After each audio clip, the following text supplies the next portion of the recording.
اشرفیہ ہے باب ہمارا، ہم سب اس کے پھول، ہماری منزل عشق رسول، ہماری منزل عشق رسول۔ السلام علیکم ورحمۃ اللہ وبرکاتہ۔ وعن ابی سعید الخدری قال قال رسول اللہ صلی اللہ علیہ وسلم خیر المجالس اوسعها۔ حضرت ابو سعید خدری سے مروی ہے، انہوں نے فرمایا کہ اللہ کے رسول صلی اللہ تعالی علیہ وسلم نے ارشاد فرمایا، مجلسوں میں بہتر وہ مجلس ہے جو سب سے وسعت والی ہو، سب سے کشادہ ہو۔ اس سے ہمیں یہ سمجھ میں آتا ہے کہ کوئی مجلس منعقد کریں تو ایسی جگہ منعقد کریں جہاں زیادہ لوگوں کے بیٹھنے کی گنجائش ہو، تاکہ جو بھی اس مجلس میں شامل ہونا چاہے وہ آسانی سے شامل ہو سکے، اسے دقت نہ ہو، اسے تکلیف نہ ہو۔ اس لیے نبی کریم صلی اللہ تعالی علیہ وسلم نے ارشاد فرمایا، خیر المجالس اوسعها، یعنی مجلسوں میں بہتر مجلس وہ ہے جو زیادہ وسعت والی ہو، کشادگی جہاں ہو، تاکہ اس میں شریک ہونے والے لوگوں کو تکلیف نہ ہو، دقت نہ ہو، پہلے آئیں یا بعد میں آئیں سب کو جگہ مل جائے اور اس مجلس سے وہ فائدہ اٹھا سکیں۔ اور اگر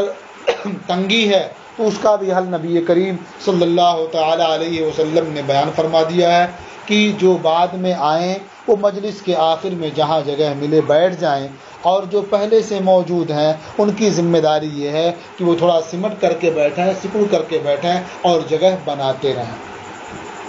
رواہ ابو داؤد، اسے ابو داؤد نے روایت کیا۔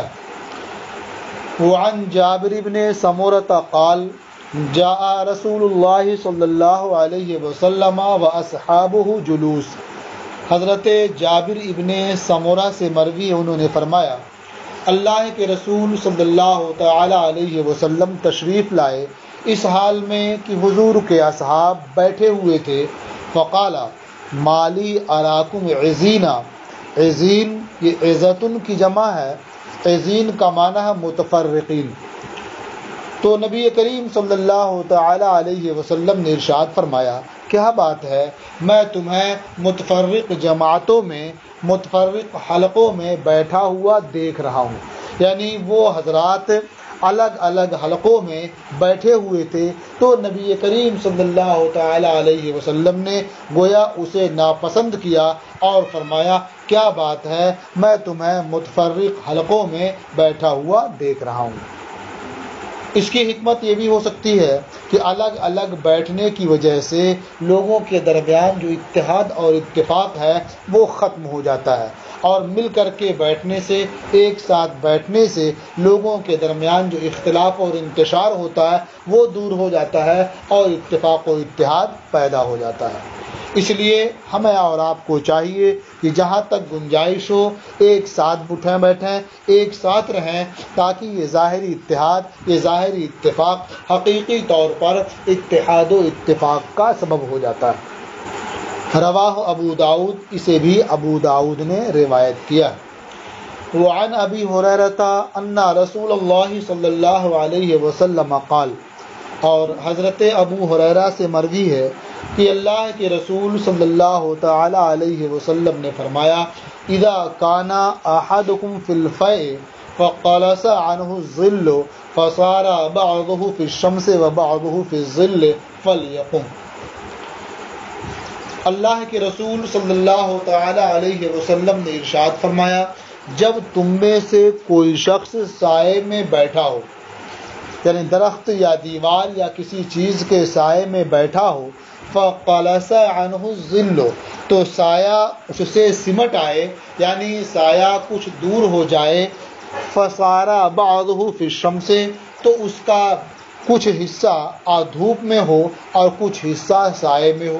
مثلا درخت کے سائے میں بیٹھا تھا اور سایہ سمٹ گیا، آفتاب اونچا ہوا، سایہ سمٹ گیا، اب اس کا کچھ حصہ، یعنی اس کے جسم کا کچھ حصہ دھوپ میں آ گیا، کچھ حصہ سائے میں رہ گیا۔ یا وہ دیوار کے سائے میں تھا یا کسی اور چیز کے سائے میں تھا اور آفتاب بلند ہونے کی وجہ سے وہ سایہ سمٹ گیا، اب اس کا کچھ حصہ دھوپ میں آ گیا، کچھ سائے میں رہ گیا، فَلْيَقُمْ، تو اسے چاہیے کہ وہاں سے اٹھ جائے۔ یعنی آدمی کو ایسی جگہ نہیں بیٹھنا چاہیے جہاں اس کے جسم کا کچھ حصہ دھوپ میں ہو، کچھ حصہ سائے میں ہو۔ رواہ ابو داؤد، اسے ابو داؤد نے روایت کیا ہے۔ وفی شرح السنہ عنہ، اور حضرت ابو ہریرہ رضی اللہ تعالی عنہ سے ہی شرح السنہ میں مروی ہے کہ نبی کریم صلی اللہ تعالی علیہ وسلم نے ارشاد فرمایا، اذا کان احدکم فی الفیء فقلس عنہ، کہ جب تم میں سے کوئی شخص سائے میں ہو، فقلس عنہ، اور سایہ اس سے سمٹ آئے، اس سے اونچا ہو جائے، فلیقم، تو اسے وہاں سے اٹھ جانا چاہیے، فإنہ مجلس الشیطان، کیونکہ وہ شیطان کے بیٹھنے کی جگہ ہے، وہ شیطان کی مجلس ہے۔ ہاکذا رواہ معمر موقوفاً، اسی طرح سے یہ حدیث معمر نے موقوفاً روایت کی ہے، یعنی ان کی روایت کی بنیاد پر یہ حضرت ابو ہریرہ رضی اللہ تعالی عنہ کا قول ہے۔ لیکن یہ اگرچہ معمر کی روایت میں موقوفاً ہے، لیکن یہ حکماً مرفوع ہے، اس لیے کہ جب کوئی صحابی ایسی بات نقل کریں جسے عقل سے نہیں جانا جا سکتا ہے تو اس کے لیے مرفوع کا حکم ہوتا ہے۔ اور دیگر روایات میں یہ مرفوعاً منقول بھی ہے، جیسا کہ حضرت ابو داؤد نے روایت کیا ہے کہ صاف صاف اس میں ہے ان رسول اللہ صلی اللہ علیہ وسلم قال۔ تو معلوم ہوا کہ یہ حدیث بعض روایت میں مرفوعاً ہے اور بعض روایت میں موقوفاً ہے، جہاں موقوفاً مروی ہے وہ بھی حکماً مرفوع ہی ہے۔ اب ایک سوال یہ پیدا ہوتا ہے کہ کچھ جسم کا کچھ حصہ دھوپ میں آ جائے، کچھ حصہ سائے میں رہے، تو وہ شیطان کی مجلس ہے، وہاں سے اٹھ جانا چاہیے، اس کی حکمت کیا ہے؟ تو شیطان کی مجلس ہے، یا تو یہ اپنے حقیقی معنی میں ہے کہ واقعی شیطان وہاں بیٹھتا ہے، اور جہاں شیطان کے بارے میں یہ معلوم ہو جائے کہ وہاں بیٹھتا ہے تو آدمی کو ویسے بھی وہاں سے دور رہنا چاہیے تاکہ اس کا شکار نہ ہو جائے۔ اور یا تو اس کی طرف اضافت کرنا اس لیے ہے کہ وہاں بیٹھنے سے آدمی بیمار ہو سکتا ہے، اس کی صحت خراب ہو سکتی ہے، اسے اذیت لاحق ہو سکتی ہے، اور چونکہ شیطان یہ انسان کا کھلا ہوا دشمن ہے، یہ ویسا ہی کام کرنا چاہتا ہے جس سے انسانوں کو تکلیف ہو، دنیا میں بھی اور آخرت میں بھی، اور اگر وہ دنیا کی تکلیف پہنچانے سے قاصر رہتا ہے تو کم از کم اس بات کی کوشش کرتا ہے کہ وہ آخرت کے لحاظ سے خسارے میں ہو، آخرت میں کیا ہے وہ گھاٹے میں رہے۔ تو اب شیطان انسان کا کھلا ہوا دشمن ہے، اس لحاظ سے ایسی جگہ کو جو انسان کے لیے مضر ہے، نقصان دہ ہے، اسے شیطان کی مجلس کہا گیا، شیطان کے بیٹھنے کی جگہ کہا گیا۔ ظاہری طور پر یہ ہو سکتا ہے کہ جب انسان ایسی جگہ بیٹھے گا کہ جہاں کچھ حصہ دھوپ میں ہوگا تو اس کی تاثیر الگ ہوگی، کچھ حصہ سائے میں ہوگا اس کی تاثیر الگ ہوگی، اور جب جسم پر ایک ساتھ دو مؤثر ہوں گے تو ایسی صورت میں جسم کے اندر فساد ہو سکتا ہے، اس کی طبیعت میں خلل پیدا ہو سکتا ہے اور وہ پریشانی کا شکار ہو سکتا ہے۔ اسی لیے کہا جاتا ہے کہ ایسا نہ ہو کہ آدمی کوئی ٹھنڈی چیز استعمال کرے اور اس کے فوراً بعد گرم چیز استعمال کرے، یا ایسا نہ ہو کہ کوئی گرم چیز استعمال کرے اور اس کے فوراً بعد ٹھنڈی چیز استعمال کرے، اس لیے کہ دونوں کی تاثیر الگ الگ ہوگی تو اس سے انسان کو نقصان پہنچ سکتا ہے۔ اور بھی اس کی حکمتیں ہیں جو نبی کریم صلی اللہ تعالی علیہ وسلم بہتر جانتے ہیں۔ وعن ابی اسید الانصاری انہ سمع رسول اللہ صلی اللہ علیہ وسلم یقول، اور ابو اسید انصاری سے مروی ہے، انہوں نے اللہ کے رسول صلی اللہ تعالی علیہ وسلم کو فرماتے سنا، اس حال میں کہ نبی کریم صلی اللہ تعالی علیہ وسلم مسجد سے نکل رہے تھے۔ یعنی نماز سے فارغ ہوئے نبی کریم صلی اللہ تعالیٰ علیہ وسلم مسجد سے باہر نکل رہے تھے تو آپ نے دیکھا کہ راستے میں مرد عورتوں کے ساتھ مل گئے ہیں، یعنی راستہ چلنے میں اختلاط ہوا۔ فاختلط الرجال مع النساء فی الطریق، راستے میں مرد عورتوں کے ساتھ مختلط ہو گئے، آپس میں اختلاط ہوا۔ فقال للنساء استاخرنا، تو نبی کریم صلی اللہ تعالی علیہ وسلم نے عورتوں سے ارشاد فرمایا استاخرنا، کہ اے عورتوں کی جماعت تم سب پیچھے ہو جاؤ۔ فإنه ليس لكن أن تحققن الطريق، کیونکہ تمہارے لیے روا نہیں ہے کہ تم راستے کے بیچ میں چلو۔ ان تحققن الطریقہ اے تذهبنا فی حق الطریق، یعنی راستے کے بیچ میں چلنا تمہارے لیے مناسب نہیں ہے، تمہارے لیے زیبا نہیں ہے۔ علیکن بحافات الطریق، راستے کے کنارے کو اختیار کرنا تم پر لازم ہے، یعنی تم جب راستہ چلو تو تمہیں راستے کے بیچ میں نہیں چلنا چاہیے بلکہ راستے کے کنارے چلنا چاہیے۔ جب نبی کریم صلی اللہ تعالی علیہ وسلم نے عورتوں کو یہ خطاب فرمایا تو عورتوں کی حالت یہ ہو گئی، فکانت المرأۃ تلصق بالجدار، تو عورتیں دیواروں سے مل کر چلتی تھیں، حتی ان ثوبها لیتعلق بالجدار، یہاں تک کہ ان کا کپڑا دیوار سے الجھ جاتا تھا، دیوار سے لگ جاتا تھا۔ یعنی نبی کریم صلی اللہ تعالی علیہ وسلم کے ارشاد کو سن کر کے عورتوں نے اس پر اس طرح سے عمل کرنا شروع کیا کہ بالکل راستے کے کنارے کنارے وہ چلا کرتی تھیں، اگر کنارے کوئی دیوار ہوتی تو اس سے مل کر کے چلتی اور ان کے کپڑے ان دیواروں سے لگ جایا کرتے تھے، اور مرد راستے کے بیچ میں چلتے۔ تو یہ بہت اچھا طریقہ ہو گیا کہ اب راستہ طے کرنے میں مردوں اور عورتوں میں آپس میں اختلاط نہیں ہوگا۔ رواہ ابو داؤد والبیہقی فی شعب الایمان، اسے ابو داؤد نے روایت کیا ہے اور بیہقی نے شعب الایمان میں روایت کیا۔ وعن ابن عمر ان النبی صلی اللہ علیہ وسلم نہا ان یمشی یعنی الرجل بین المرأتین، اور حضرت عبداللہ ابن عمر سے مروی ہے کہ نبی کریم صلی اللہ تعالی علیہ وسلم نے اس بات سے منع فرمایا کہ وہ چلے، یعنی مرد دو عورتوں کے درمیان چلے، اس سے نبی کریم صلی اللہ تعالی علیہ وسلم نے منع فرمایا۔ یعنی ایسا نہ ہو کہ ایک عورت آگے چل رہی ہو اور ایک عورت پیچھے چل رہی ہو اور درمیان میں کوئی مرد چلے، یا ایسا نہ ہو کہ ایک عورت داہنی طرف سے گزر رہی ہو، ایک عورت بائیں طرف سے گزر رہی ہو اور ان کے بیچ سے مرد گزرے، ایسا نہیں ہونا چاہیے۔ اگر ایسا کوئی موقع آ جائے تو آدمی کو تھوڑا توقف کر کے کسی ایک طرف کا راستہ اختیار کرنا چاہیے تاکہ ان کے درمیان سے گزرنا نہ ہو، اور عورتوں کو بھی چاہیے کہ وہ بیچ راستے سے نہ گزریں بلکہ نبی کریم صلی اللہ تعالی علیہ وسلم کے ارشاد پر عمل کریں اور راستے کے کسی ایک کنارے سے گزریں تاکہ مردوں کے گزرنے میں کوئی دقت نہ ہو۔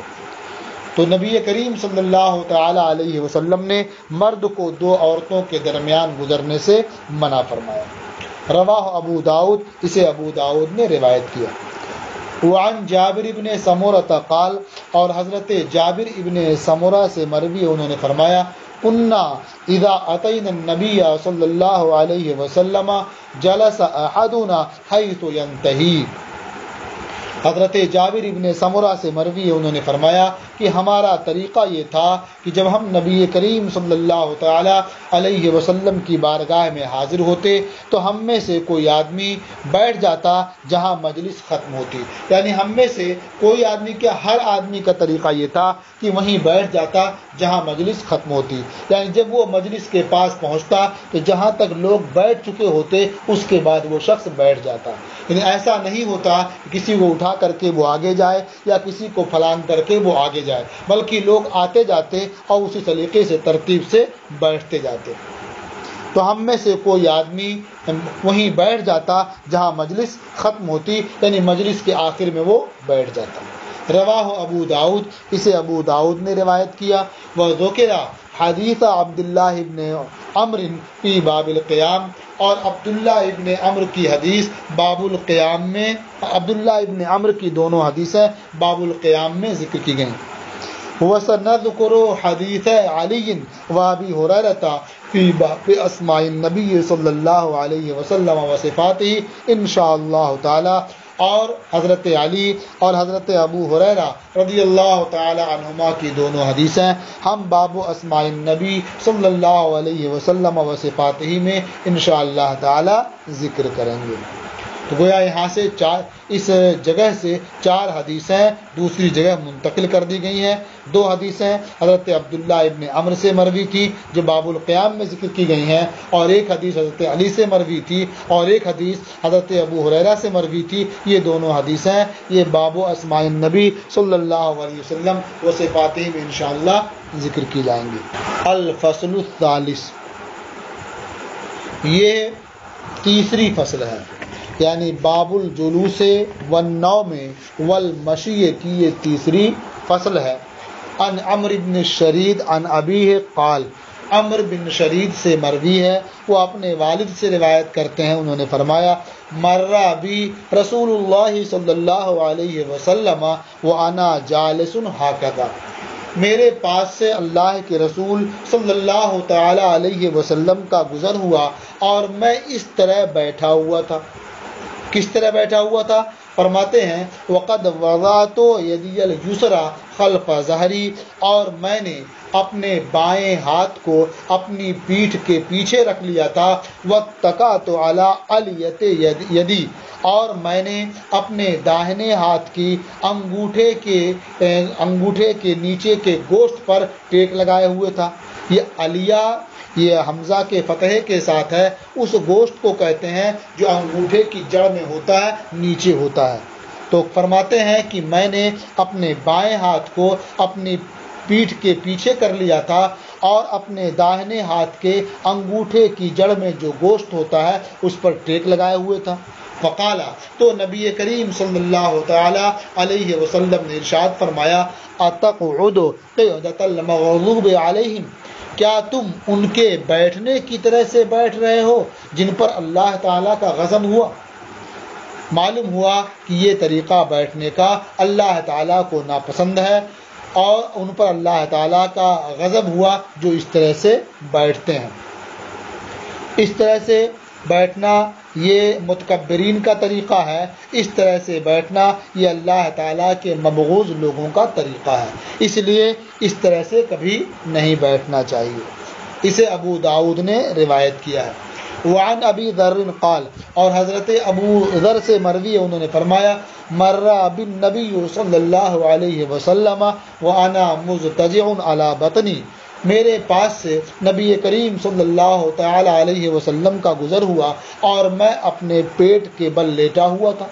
فرکضنی برجلہ، تو نبی کریم صلی اللہ تعالی علیہ وسلم نے اپنے پاؤں سے مجھے حرکت دی. وقال، اور فرمایا یا جندب، یہ جندب حضرت ابو ذر کا نام ہے، تو ابو ذر یہ کنیت ہے اور جندب ان کا نام ہے. یہ اور بات ہے کہ حضرت ابو ذر یہ اپنی کنیت ہی سے زیادہ مشہور ہیں.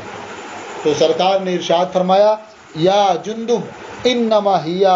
وجعت اہل النار، نبی کریم صلی اللہ تعالی علیہ وسلم نے فرمایا اے جندب، یہ اہل نار کے لیٹنے کا طریقہ ہے، یعنی اس پیٹ کے بل لیٹنا یہ اہل نار کا طریقہ ہے. یعنی وہ لوگ جو کفار ہیں، مشرکین ہیں، جو جہنم میں جانے والے ہیں، وہ دنیا میں اس طرح سے لیٹتے ہیں. یا مطلب یہ ہے کہ جو جہنم میں جائیں گے وہ اس طرح سے انہیں اوندا لٹا دیا جائے گا. تو منہ کے پیٹ کے بل لیٹنا یہ جہنمیوں کے لیٹنے کا انداز ہے، یہ جہنمیوں کے لیٹنے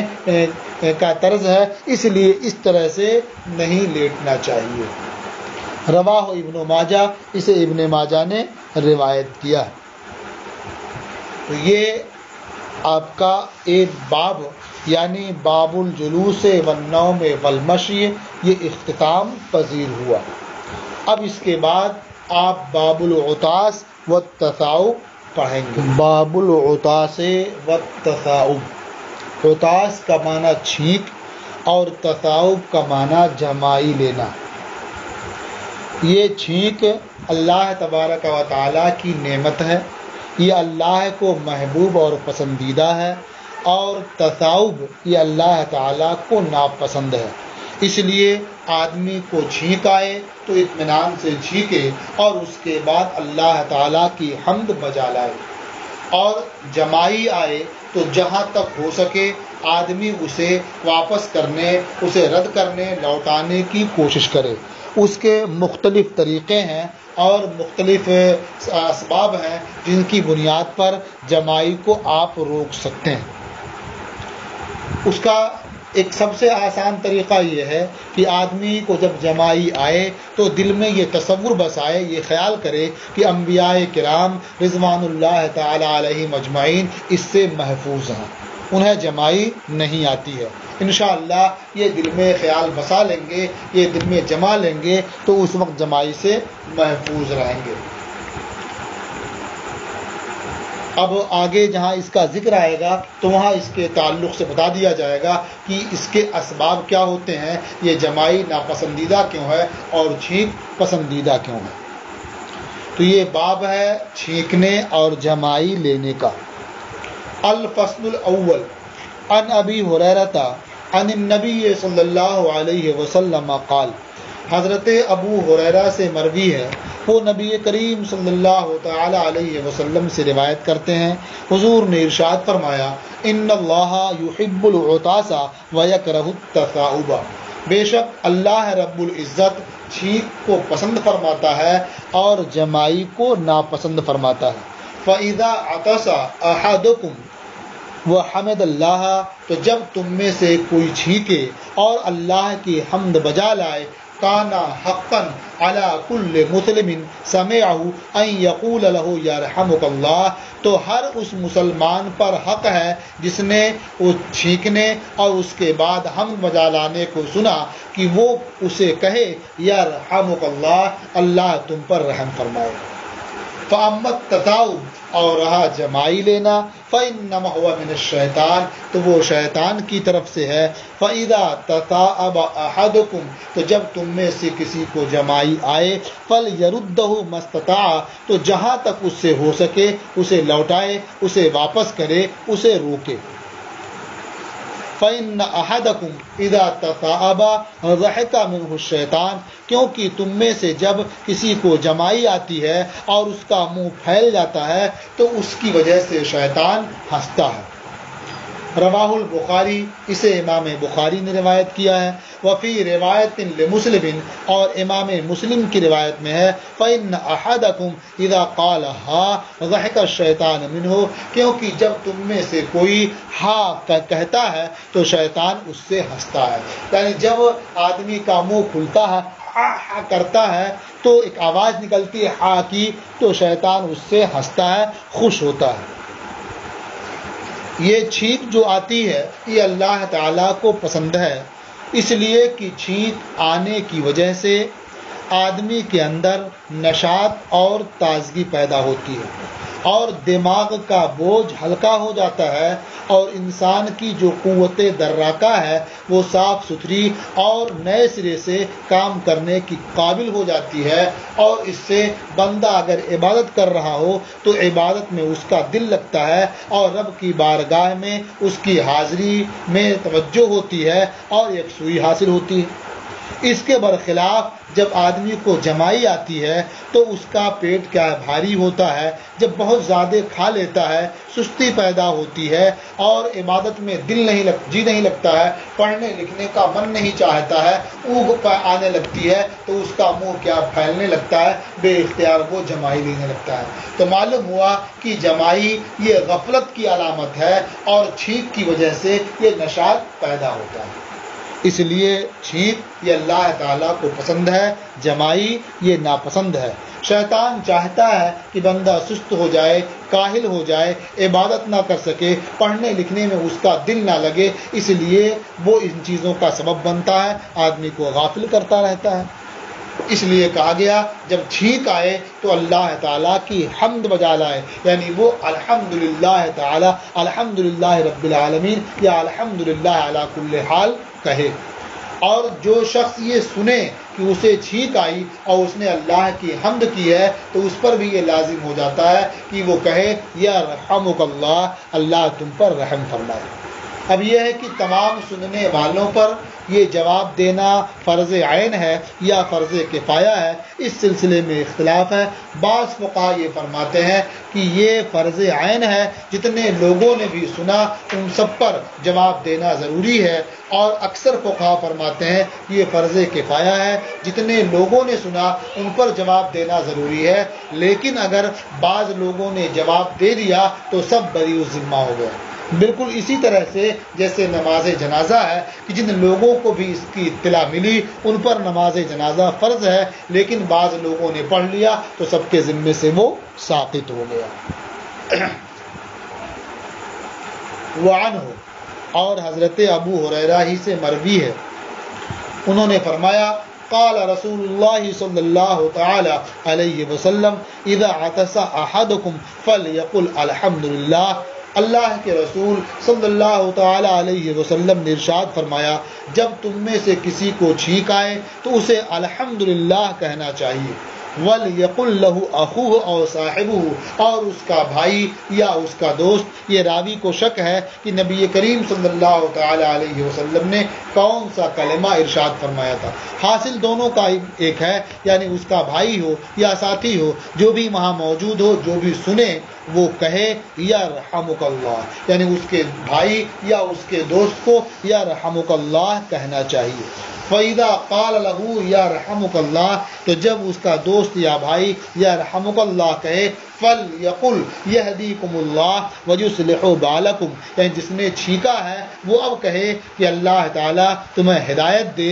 اور تمہارے حال کی اصلاح فرمائے۔ بال کا مطلب دل بھی ہوتا ہے، بال کا مطلب حال بھی ہوتا ہے، بال کا مطلب یہ خوشحال زندگی بھی ہوتی ہے۔ یصلح بالکم، اللہ تمہارے حال کی اصلاح فرمائے، تمہارے دل کو بہتر کرے، تمہاری خوشحال زندگی کو اچھا کرے۔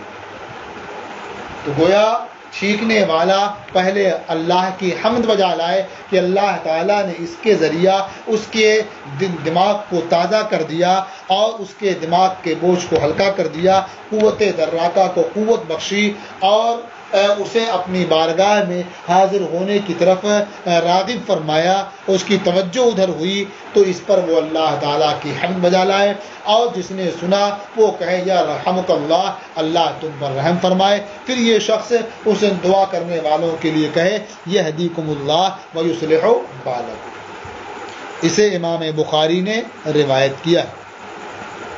وعن انس قال، اور حضرت انس سے مروی ہے، فرمایا عطسا رجلان عند النبی صلی اللہ علیہ وسلم، دو لوگوں نے نبی کریم صلی اللہ تعالی علیہ وسلم کی بارگاہ میں چھینکا، یعنی سرکار کی خدمت میں حاضر تھے اور اتفاق سے وہاں دو لوگوں کو باری باری چھینک آئی۔ فشمت احدہما، تو نبی کریم صلی اللہ تعالی علیہ وسلم نے ان میں سے ایک کی چھینک کا جواب دیا، یعنی یا رحمک اللہ کہا، ولم یشمت الآخر، اور دوسرے کی چھینک کا جواب نہیں دیا، اس کے حق میں یا رحمک اللہ نہیں کہا۔ فقال الرجل یا رسول اللہ شمت هذا ولم تشمتنی، تو اس شخص نے جس کی چھینک کا آپ نے جواب نہیں دیا تھا عرض کیا اے اللہ کے رسول، آپ نے اس کی چھینک کا جواب دیا اور میری چھینک کا آپ نے جواب نہیں دیا۔ قال، نبی کریم صلی اللہ تعالی علیہ وسلم نے ارشاد فرمایا ان هذا حمد اللہ ولم تحمد اللہ، اس نے اللہ کی حمد کی، یعنی جب اسے چھینک آئی تو اس نے الحمدللہ کہا، اس لیے میں نے اسے جواب دیا یا رحمک اللہ کہا، اور تجھے چھینک آئی تو تو نے الحمدللہ نہیں کہا، اس لیے میں نے تیری چھینک کا جواب نہیں دیا۔ متفق علیہ، یہ حدیث متفق علیہ ہے۔ اس سے سمجھ میں آتا ہے کہ چھینک کا جواب دینا اسی شخص کے لیے ضروری ہوگا کہ جو چھینکنے کے بعد الحمدللہ کہے، اور جو چھینکنے کے بعد الحمدللہ نہ کہے تو گویا اس نے اپنا حق خود ہی ضائع کیا، اس کا جواب دینا ضروری نہیں ہے، بلکہ جواب نہیں دینا چاہیے، آگے کی حدیث میں صاف صاف آ رہا ہے۔ وعن ابی موسیٰ قال، اور حضرت ابو موسیٰ سے مروی ہے، انہوں نے فرمایا سمعت رسول اللہ صلی اللہ علیہ وسلم یقول، میں نے اللہ کے رسول صلی اللہ تعالی علیہ وسلم کو فرماتے سنا، اذا عطس احدکم فحمد اللہ فشمتوہ، جب تم میں سے کوئی چھینکے اور اللہ کی حمد بجا لائے تو تم اس کی چھینک کا جواب دو، یعنی یا رحمک اللہ کہو۔ وَإِن لَمْ يَحْمَدِ اللَّهِ، اور اگر چھینکنے والا اللہ کی حمد نہ کرے، فَلَا تُشَمِّتُوهُ، تو تم اس کی چھینک کا جواب نہ دو، یا رحمک اللہ نہ کہو۔ رواہ مسلم، اسے امام مسلم نے روایت کیا۔ وعن سلمۃ بن الاکوع انہ سمع النبی صلی اللہ علیہ وسلم وعطس رجل عنده، حضرت سلمہ ابن اکوع سے مروی ہے کہ نبی کریم صلی اللہ انہوں نے نبی کریم صلی اللہ تعالی علیہ وسلم کو سنا اس حال میں کہ ایک شخص نے ان کی بارگاہ میں چھینکا۔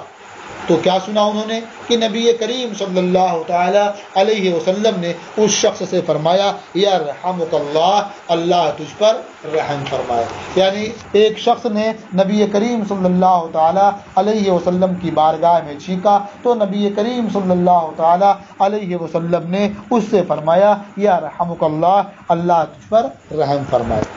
ثم عطس اخرى، یہ عطسہ اور عطسہ دونوں طرح پڑھا جاتا ہے، یہ پہلے بھی بیان کیا جا چکا ہے۔ ثم عطس اخرى، پھر اسی شخص نے دوسری مرتبہ چھینکا۔ فقال الرجل مذکوم، تو اللہ کے نبی صلی اللہ تعالی علیہ وسلم نے ارشاد فرمایا کہ اس آدمی کو زکام ہے، یہ آدمی مذکوم ہے، زکام زدہ ہے۔ رواہ مسلم، اسے امام مسلم نے روایت کیا ہے۔ اور امام ترمذی کی روایت میں ہے انہ قال له فی الثالثہ، کہ نبی کریم صلی اللہ تعالی علیہ وسلم نے اس کے بارے میں یا اس سے تیسری دفعہ فرمایا انہ مسکوم، اس شخص کو زکام ہوا ہے۔ یعنی اس سے سمجھ میں آتا ہے کہ آدمی جب چھینکے، ایک مرتبہ چھینکے تو اس کا جواب دے، دوسری بار چھینکے تو جواب دے، تیسری بار چھینکے تو جواب دے، یا تیسری بار میں جواب دینا ضروری نہیں ہے بلکہ یہ کہہ سکتا ہے کہ اس کا بار بار چھینکنا یہ زکام کی وجہ سے ہے۔ اب یہ کہ مسلم کی روایت میں ہے کہ سرکار نے ایک بار جواب دیا اور دوسری بار چھینکا تو کہا اس آدمی کو زکام ہوا ہے۔ تو ہو سکتا ہے کہ دوسری دفعہ میں ہی نبی کریم صلی اللہ تعالی علیہ وسلم نے فرمایا کہ اسے زکام ہوا ہے، تو اس سے سمجھ میں آتا ہے کہ ایک بار چھینکے تو جواب دینا ضروری ہوگا، اور اس کے بعد اگر بار بار چھینکتا ہے تو اس کا مطلب یہ کہ وہ بیمار ہے، اسے زکام ہوا ہے اور اس کا جواب دینا ضروری نہیں ہوگا۔ اور یہ بھی ہو سکتا ہے کہ 3 بار کی روایت یہ راجح ہو، اور یہاں جو اخرا کا ذکر کر دیا گیا ہے وہ اختصار کے طور پر سمیٹ دیا گیا ہے، یعنی ایک بار چھینکا تو جواب دیا اور پھر دوبارہ جو ہے وہ فرمایا، یعنی پھر دوبارہ بھی جواب دیا اور تیسری بار کے بارے میں اس طرح آپ نے ارشاد فرمایا۔ وعن ابی سعید الخدری ان رسول اللہ صلی اللہ علیہ وسلم قال اذا تثاءب احدكم فليمسك بيده على فمه فإن الشيطان يدخل۔ حضرت ابو سعید خدری سے مروی ہے کہ اللہ کے رسول صلی اللہ تعالی علیہ وسلم نے ارشاد فرمایا جب تم میں سے کسی کو جمائی آئے تو اسے چاہیے کہ اپنا ہاتھ اپنے منہ پر رکھ لے، کیونکہ شیطان یہ منہ میں گھس جاتا ہے، داخل ہو جاتا ہے۔ اب یہ کہ شیطان منہ میں گھس جاتا ہے، داخل ہو جاتا ہے، یا تو واقعی شیطان منہ میں گھس جاتا ہے، یا مطلب یہ ہے کہ شیطان منہ میں تو نہیں گھستا ہے لیکن شیطان وسوسے پر قابو پا جاتا ہے اور اسے غافل کرنے پر اسے پورا اختیار مل جاتا ہے، عبادت و ریاضت یا پڑھنے لکھنے سے اسے بالکل الگ کر دیتا ہے۔ تو اس لیے آدمی کو چاہیے جب اسے جمائی آئے تو اسے پوری روکنے کی کوشش کرے، اور اس کے بعد بھی اگر نہ رکے تو کم از کم اپنے منہ پر اپنا ہاتھ رکھ لے۔ بعض روایتوں میں یہ بھی آیا ہے کہ جب آدمی جمائی لیتا ہے اور منہ پھیلاتا ہے، ہاتھ نہیں رکھتا ہے، تو شیطان اس کے منہ میں تھوک دیتا ہے، اور جو تری معلوم ہوتی ہے وہ شیطان کا تھوک ہوتا ہے۔ اس لیے بھی آدمی کو چاہیے کہ جب کبھی یہ صورت آئے تو روکے، نہ روک سکے تو پھر اپنے منہ پر ہاتھ رکھ لے تاکہ شیطان منہ میں نہ گھسے یا منہ میں اس کے نہ تھوکے۔ رواہ مسلم، اسے امام مسلم نے روایت کیا ہے۔ اس باب کی پہلی فصل ختم ہوئی. اب صفحہ نمبر 406 پر یہ الفصل الثانی آپ کے سامنے ہے. الفصل الثانی عن ابی ہریرہ ان النبی صلی اللہ علیہ وسلم کان اذا عطس غطى وجهه بيده او ثوبه. حضرت ابو ہریرہ سے مروی ہے کہ نبی کریم صلی اللہ تعالی علیہ وسلم جب چھینکتے تو اپنے چہرے کو اپنے ہاتھ سے یا کپڑے سے ڈھک لیتے. وغض بها صوته اور اپنی آواز کو پست کرتے، یعنی چھینکنے میں اپنی آواز بلند نہیں کرتے.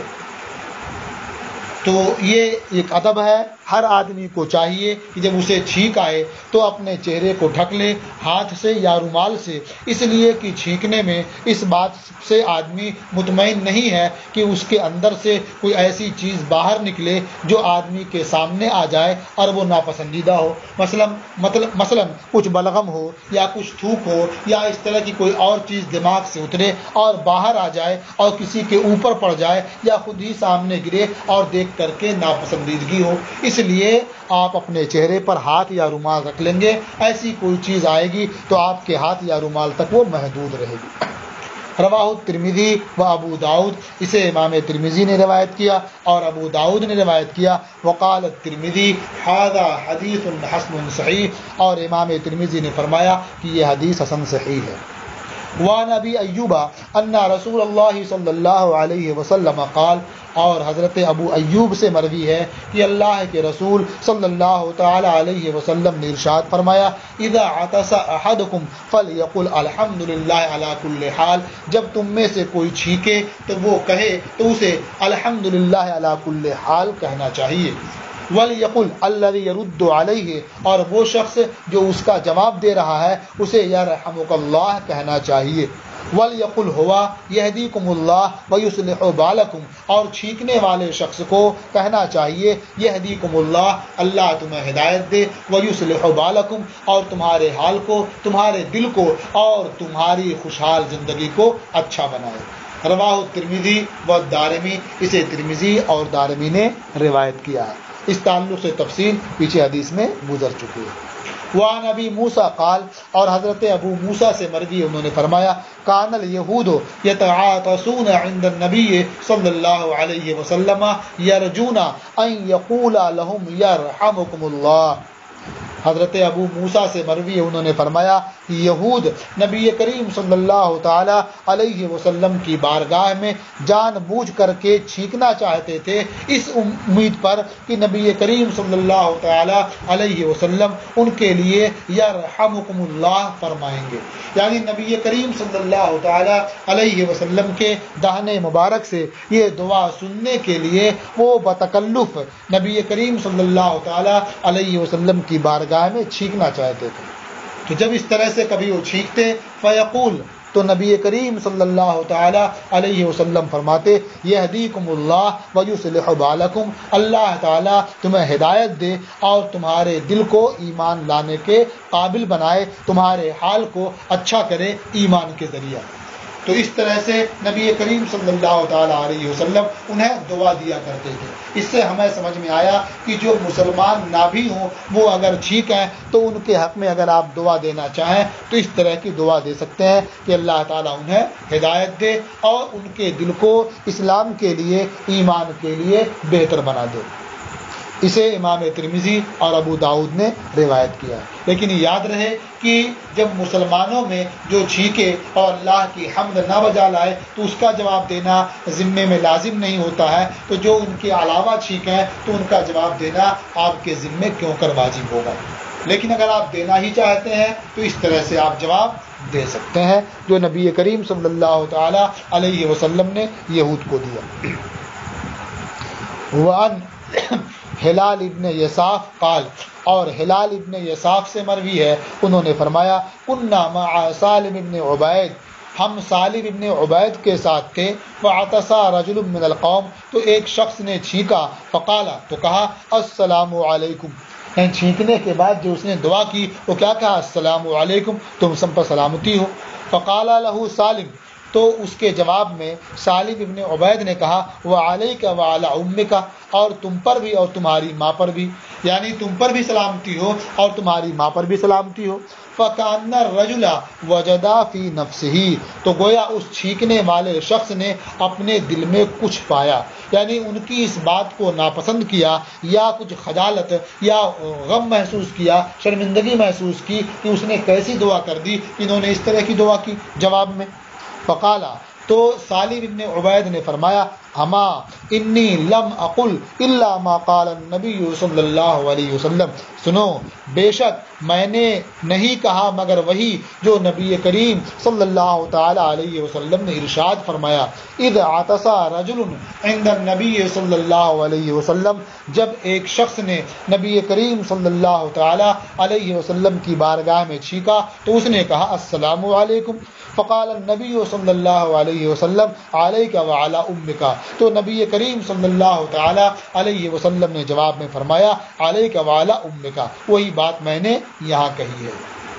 اذا عطسا، پھر اسے تعلیم دی اور سکھایا کہ چھینک آئے تو کیا کہنا چاہیے۔ فرمایا اذا عطس احدکم فلیقل الحمدللہ رب العالمین، جب تم میں سے کوئی چھینکے تو اسے الحمدللہ رب العالمین کہنا چاہیے۔ ولیقل لہ من یرد علیہ یرحمک اللہ، اور جو شخص اسے جواب دے اسے یرحمک اللہ کہنا چاہیے۔ ولیقل یغفر اللہ لی ولکم، اور چھینکنے والے کو اس کے بعد یغفر اللہ لی ولکم کہنا چاہیے، یعنی اللہ تعالیٰ میری اور تمہاری مغفرت فرمائے۔